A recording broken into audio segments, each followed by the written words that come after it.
তো হ্যালো বন্ধুরা, আজকে আবার একটা ব্লগ ভিডিও নিয়ে চলে এসেছি আপনাদের কাছে। তা আজকে করব খেসারির বড়া। তো খেসারি বড়া করার জন্যে ফার্স্টে খেসারিটাকে ভিজিয়ে রাখতে হবে 1 ঘন্টা মতন। তো আমি এই ভিজিয়ে রেখে দিচ্ছি 1 ঘন্টা মতন। তো তারপর তো ভিজুক, আর এদিকে সব আমি রেডি করে নেবো। তো ফার্স্টে আজকে আলু ভাজি করব। আলু ভাজির জন্য আমি শুরু করে আলু বনিয়ে নিয়েছি, আর এদিকে মাংস কেটে নিয়েছি, পেঁয়াজ কেটে নিয়েছি, আর এদিকে খেসারি 1 ঘন্টা মতন ভিজা হয়ে গিয়েছে। তো আমি সব মশলাগুলো একসাথেই বেটে নেবো, ওই জন্য আমি সব মশলাগুলো রেডি করে নিয়েছি। তো ওইদিকে আদা রসুন রেডি করে নিয়েছি, আর এদিকে জিরে শুকনো লঙ্কাকেও বেটে নিয়েছি, আর ওইদিকে আছে সর্ষে আর শুকনো লঙ্কা আর পেঁয়াজ। ওইটা বড়া রান্না করব, ওই জন্যে আমি এরকমভাবে মশলা নিয়ে নিয়েছি। তো মশলাগুলো সব আমি এদিকে রেডি করে নিয়েছি। তো আমি বড়া করি, বড়া রান্না করি না। তো আজকে বড়া করব, বড়াকে রান্না করব। তো বড়া রান্না করব আমড়া দিয়ে। তো এখানে আমি আমড়া নিয়ে নিয়েছি, আমড়াগুলো ছিলতে হবে, ছিলেও নিয়েছি।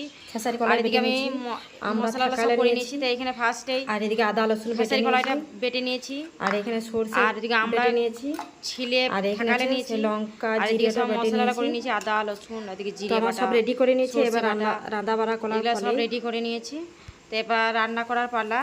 তো ফার্স্টে খেসারি কলাই আমি যেটা ব্যাটার করেছি, তো ওইখানে আমি পরিমাণ মতো লবণ দিয়ে দিলাম, হলুদ গুঁড়ো দিয়ে দিলাম, তারপর দিয়ে দেবো লঙ্কার গুঁড়ো, আর দিয়ে দেবো আদা রসুন বাটা। তো এই খেসারি কলাই বড়া করাতে এমন কোনো মশলা লাগে না, শুধু নুন, হলুদ, লঙ্কার গুঁড়ি আর আদা রসুন বাটা দিলেই হবে, আর কিছু লাগবে না। তো এরকমভাবে যদি বড়া করে আপনারা খান, এমনি শুধু খেতেও ভালো লাগে, এবার রান্না করেও খেতেও ভালো লাগে। তো ফার্স্টে এদিকে আমার তেল গরম হয়ে গেছে, তেল দিয়ে দিলাম, আর এদিকে বাটারটা কত সুন্দর রেডি হয়ে গেছে। তো ওইটা পরপর আমি এবার দিয়ে দেবো। তো আপনারা এরকমভাবে যদি বড়া করে খান, ভাবতে পারবেন না যে এত স্বাদ এই বড়াতে। তো অবশ্যই করে দেখবেন, যে আমার এই ভিডিওটা দেখবেন, আর ভিডিওটা দেখলে বড়াটা করবেন, দেখবেন কখন টেস্ট লাগবে, আর একটা লাইক দিয়ে যাবেন। তারপর তো এদিকে এক পিঠ ভাজা হোক, তারপরের বারে আমি এসে আবার উল্টোবো। তো এইদিকে আমার ভাজা হয়ে গেছে। তো আমি এবার বড়াগুলা সব উল্টিয়ে নেবো।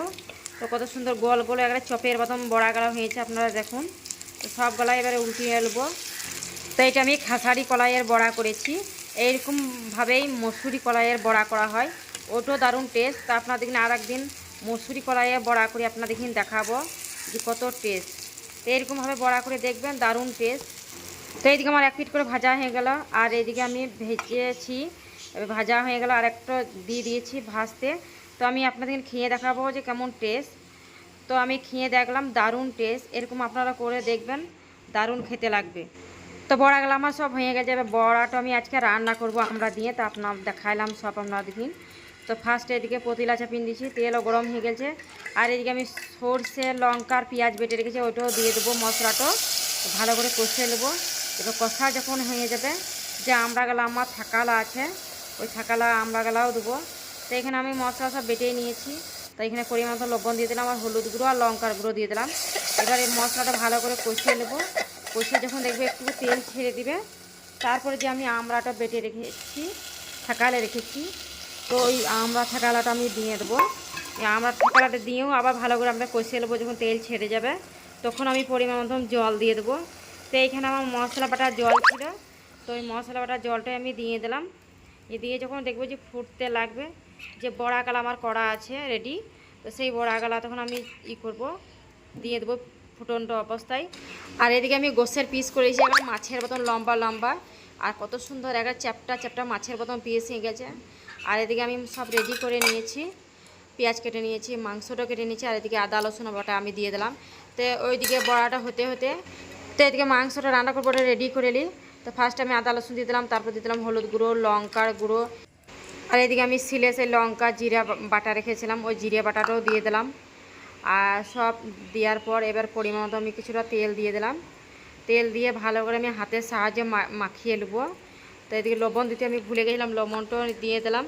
লবণ না দিলে তো তরকারিতে খেতে মজাই হবে না, টেস্টও লাগবে না। তো এদিকে ভালো করে হাতের সাহায্যে আমি ভালো করে মাখিয়ে নেবো একবারের জন্য। তো এইদিকে আমি মাংসটা রেডি করে নিলাম, আর ওইদিকে আমার আমড়াটা ফুটছে, তারপর বড়াগুলা দেবার পালা। তো বড়াগুলা এবার আমি দিয়ে দেবো, আমরা খুব সুন্দর ফুটে গেছে। তো এইদিকে বড়াগুলা আমি ছেড়ে দিছি। তো এই বড়াগুলা যখন ছেড়ে দেবো, তো কত সুন্দর ফুলে আর মোটা মোটা হয়ে যাবে। তো এইদিকে আমার আমড়াগুলাও সিদ্ধ হয়ে গেছে, আর বড়াগুলা দেখেন কত মোটা মোটা হয়ে গেছে। এইরকম বড়া যদি ভাত তেলিয়া হয় আর কোনো তরকারি চাই না। তো এইদিকে মাংসটা এদিকে চাপিয়ে দিলাম, তো তারপরে মাংসটা হোক। তো এইদিকে মাংস আমার হয়ে গেল, রেডি হয়ে গেছে। তো এইদিকে আমি আলু ভাজি করব। তো ফার্স্টে আমি লঙ্কা দিয়ে দিলাম 4টে, আর পরিমাণ মতো তেল দিয়ে দিলাম। তো আলুটা ভাজি করবো আজকে শুধু তেল দিয়ে, তাই এটা জল দেবো না খো। তো ফার্স্টে এদিকে আমার লঙ্কা ভাজা হয়ে গেল, তো এদিকে আমি আলুগুলো সব দিয়ে দেবো। তো আলুগুলো যখন দেওয়া হয়ে যাবে, তারপরে আমি শুকনো মশলাগুলো সব দেবো। তো ফার্স্টে লবণ দিয়ে দিলাম, তারপর লঙ্কা গুঁড়ো, তারপরে হলুদ গুঁড়ো। এবার এটা ভাজা দুবার নাড়া ছেড়ে নেবো, নেড়ে ছেড়ে যখন কষা কষা হয়ে যাবে তখন আমি ঢাকনা দিয়ে দেবো।